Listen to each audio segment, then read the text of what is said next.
दोस्तों नमस्ते। आपने वो रोजा फिल्म तो देखी होगी, वही वाली मधु और अरविंद वाली।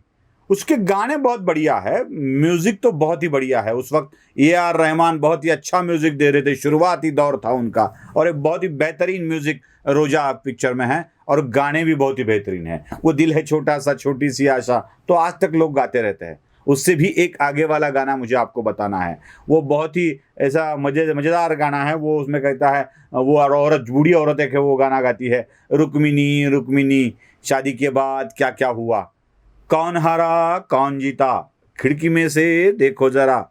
वही खिड़की से हमें देखना है, कौन हारा कौन जीता।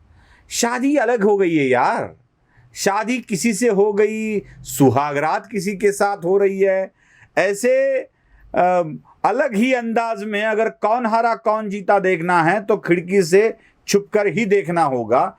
वही जो दिखाई दे रहा है वही आपके सामने मैं प्रस्तुत कर रहा हूं। माफ कीजिएगा, ये उदाहरण सुनकर आपको ऐसा लगेगा कि शायद सुहागरात की रात जो कुछ हो रहा है वो मैं आपको बताऊंगा। बिल्कुल नहीं, ये मेरा कोई ऐसा ऐसा वो पीली किताब या स्टेपल वाली किताब की कहानियां सुनाने का बिल्कुल उद्देश्य नहीं है। मैं आपको जो सुना रहा हूं वो है पॉलिटिकल शादी वाली कहानी।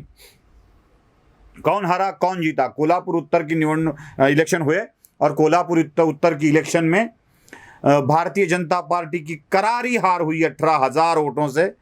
कांग्रेस चुनकर आई। सारे देश में डूब रही कांग्रेस कोल्हापुर उत्तर में बहुत ही शानदार जीत हासिल करती है।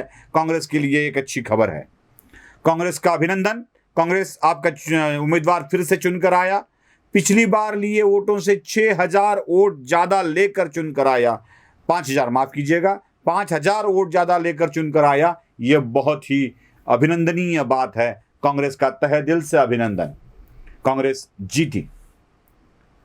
कांग्रेस को पिछली इलेक्शन में 91,000 वोट मिले थे। इस इलेक्शन में, बाई इलेक्शन में 96,000 वोट मिले हैं। मतलब कांग्रेस ने शानदार जीत दर्ज की है, खास करके तब जब बीजेपी एड़ी चोटी का जोर लगाकर ये चुनाव लड़ रही थी। अब बीजेपी हारी है तो देख ले कैसे हारी है। पिछली बार 2014 में, मतलब एक ही बार पहले बीजेपी ने ये इलेक्शन लड़ा है, तो बीजेपी को पिछली बार 2014 में 40,000 वोट मिले थे। 40,000। इस बार बीजेपी को वोट मिले हैं 75,000 से भी आगे, 70,000 से भी आगे। अब शिवसेना के वोट थे पिछले इलेक्शन में 75,000, बीजेपी को मिले हैं 70,000 के आगे। अब आप ही देखिए, 40 से 70 के आगे बीजेपी चली गई। क्या बीजेपी हारी है? बिल्कुल नहीं। अब मैं आपको बता रहा हूं, जब कांग्रेस और शिवसेना एक दूसरे के सामने खड़े थे तब कांग्रेस के वोट थे 51,000, 91,000, और तब शिवसेना के वोट थे 75,000, 75,000। तो दोनों के मिलाकर कितने होते हैं? दोनों के मिलाकर, कांग्रेस को और शिवसेना को मिलाकर, मतलब फर्स्ट और सेकंड कैंडिडेट को मिले, अगर दोनों को जमा किया जाए तो संख्या होती है 1,67,000।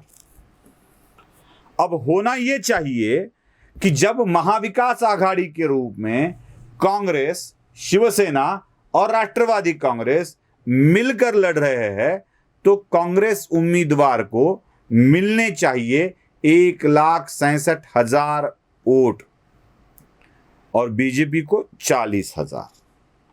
लेकिन हुआ यह है कि बीजेपी 70 के आगे निकल गई है और कांग्रेस का वोट वहीं का वही रहा है।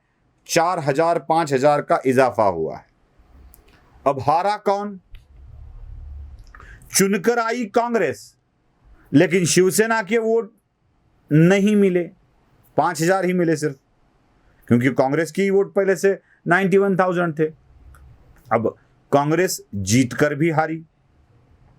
शिवसेना जो पूरे जोरों शोरों से कांग्रेस के साथ थी, वो कांग्रेस को अपने वोट दिला नहीं पाई।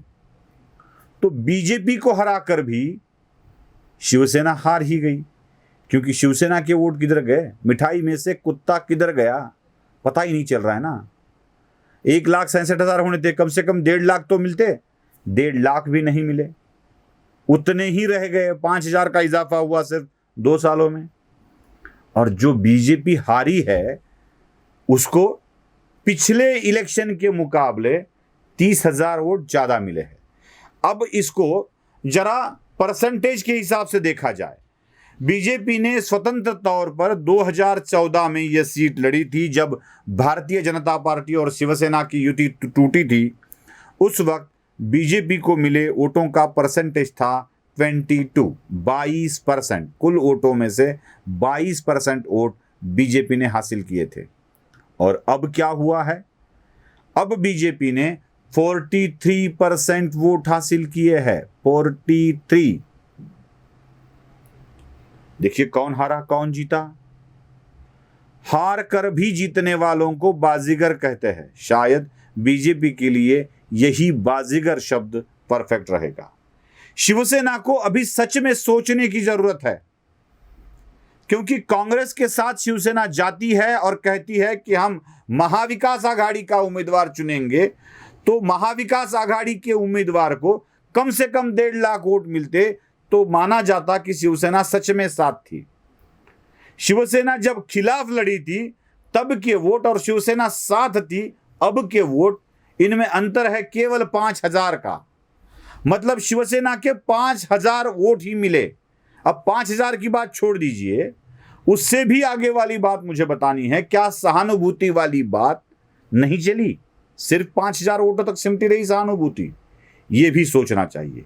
हालांकि इस निर्णय का, इस परिणाम का भारतीय जनता पार्टी पर भी परिणाम होने वाला है, क्योंकि भारतीय जनता पार्टी के प्रदेश इकाई के अध्यक्ष चंद्रकांत पाटिल बड़े जोरों शोरों से कहते थे कि हम चुनकर आएंगे। देवेंद्र फडणवीस ने जाके यलगार किया था कि हाँ हम चुनकर आएंगे, लेकिन वो चुनकर ला न सके। महाराष्ट्र में 3 उपचुनाव हुए हैं और ये तीनों उपचुनाव में एक जगह छोड़कर 2 जगह भारतीय जनता पार्टी की हार हुई है। मैं आपको यह भी बता दूं, दोनों हार जगह पर भारतीय जनता पार्टी ने बाहर का आदमी लेकर चुनाव में खड़ा किया था, अपना नहीं, भारतीय जनता पार्टी का नहीं। देगलूर में भी बाहर का लिया था और इधर भी बाहर का लिया था। अब बाहर के लोगों को अंदर लेकर चुनावी मैदान में उतारना, ये शायद रणनीति काम कर रही है या नहीं, ये भी भारतीय जनता पार्टी को सोचना होगा। अगर भारतीय जनता पार्टी इस पर विचार करे तो आगे जाके सुधार हो सकता है, लेकिन कौन हारा कौन जीता इसका फैसला तो आपको ही करना है। क्या 22% से 43% पर जाने वाली बीजेपी जीती या हारी? शिवसेना ने सपोर्ट करने के बाद भी कांग्रेस 1.5 लाख मत नहीं ले पाई, क्या हारी या जीती? या अपना समर्थन होते हुए भी शिवसेना पूरे के पूरे वोट कांग्रेस को नहीं दे पाई, शिवसेना हारी या जीती, यह आपको ही तय करना है। नमस्ते।